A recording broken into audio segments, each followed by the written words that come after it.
నిన్నటి నుంచి చూస్తున్నాము. అది డిమాండ్ల మీద మాట్లాడుతుంటే చర్చ జరుగుతుంటే కొత్తగా సబ్జెక్ట్ ఏమైనా నేర్చుకుందామని ఇంట్రెస్టింగ్ గా విందాం అనుకుంటే నూతన సభ్యులం ఎంతో మంది ఉన్నాం. సభా సమయాన్ని కూడా వృధా చేస్తున్నారు. ఎంక్వైరీ అన్నారు, పర్సనల్ గా టార్గెట్ చేసి మంత్రి గారిని, అంటే పార్టీతో సంబంధం లేదు అధ్యక్ష. ఇప్పుడు మర్యాద అనేది, సంస్కారం అనేది మనం పెద్దలకు ఎప్పుడైనా ఇస్తా ఉన్నామో అదే చిన్నప్పటి నుంచి కూడా నేర్చుకుంటున్నాము. మరి ఏం నేర్పియాలనుకుంటున్నారో మాకు అర్థం కావట్లేదు. అంటే పార్టీతో సంబంధం లేదు. ఇప్పుడు ఒక తండ్రి లాంటి వాళ్ళు కడియం శ్రీహరి గారు మా అందరికీ కూడా ఒక తండ్రి లాంటి వాళ్ళు, వయసులో పెద్దవాళ్ళు, ఎప్పటి నుంచో కూడా శాసనసభ్యులుగా ఉన్నారు. అట్లాంటి వారికి మర్యాద ఇవ్వకుండా ఎట్లా పడితే అట్లా మాట్లాడి నిన్నటి నుంచి చూస్తున్నాము. అది డిమాండ్ల మీద మాట్లాడుతుంటే చర్చ జరుగుతుంటే కొత్తగా సబ్జెక్ట్ ఏమైనా నేర్చుకుందామని ఇంట్రెస్టింగ్ గా విందాం అనుకుంటే నూతన సభ్యులం ఎంతో మంది ఉన్నాం.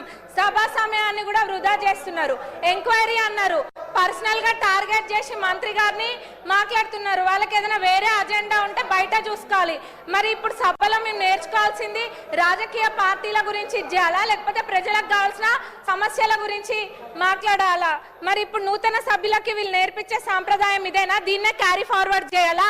ఎంక్వైరీ చేస్తానని మా ముఖ్యమంత్రి గారు నిన్ననే చెప్పిండ్రు. అంటే వాళ్ళ ఉద్దేశం ఏంది? ఎంక్వైరీ చెయ్యాలనా చెయ్యొద్దనా? అంటే మేము చెయ్యరేమో అని అనుకొని అంటే వీళ్ళు చేస్తుండని కడుపు మంటనా? వాళ్ళకి ఏం అర్థం కావట్లేదు అధ్యక్ష. మరి వాళ్ళకి ఉద్దేశం ఏందన్నది అందరికి ప్రజలు అందరు చూస్తుండ్రు, అందరికి కూడా అర్థమవుతుంది. గత 10 సంవత్సరాలలో ఏమేమైతే జరిగినాయో వాటిపైన కూడా ఎంక్వైరీ చేయాలి. ఎందుకంటే ప్రజల సొమ్మును లూటీ చేసింది ఎవరు అన్నది అందరికి తెలియాలి. ప్రజలందరూ కూడా కోరుకుంటున్నారు. మరి దౌర్జన్య పాలన వాళ్ళదైతే ప్రజాపాలన ఈ ప్రభుత్వం చేస్తుంది. అంత ఫెయిర్ గా నిన్న మా ముఖ్యమంత్రి గారు చెప్పిండ్రు ఎంక్వైరీ చేస్తా అని. మరి ఎందుకు ఇట్లా సమయం వృధా చేస్తుండ్రు? అంటే ఎవరి గురించి చర్చలు జరగద్దా? వాళ్ళ పార్టీ గురించి ఒక్కదాని గురించి చర్చ జరగాల? వాళ్ళు గెలవలేదన్న ఫ్రస్ట్రేషన్ లో వాళ్ళు ఉంటే ఇంకా వేరే ఎవరు ఏం మాట్లాడద్దా? బీజేపీ వాళ్ళు మాట్లాడద్దా? ఎంఐఎం వాళ్ళు మాట్లాడద్దా? సిపిఐ వాళ్ళు మాట్లాడద్దా?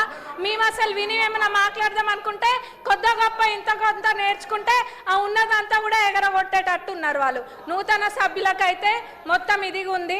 మరి వీళ్ళు ఇట్లా సభా సమయాన్ని వృధా చేయడం అస్సలు బాలేదు అధ్యక్ష.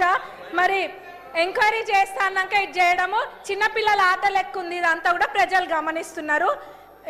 ధన్యవాదాలు అధ్యక్ష. మీరు సభను ఆర్డర్లో పెట్టండి.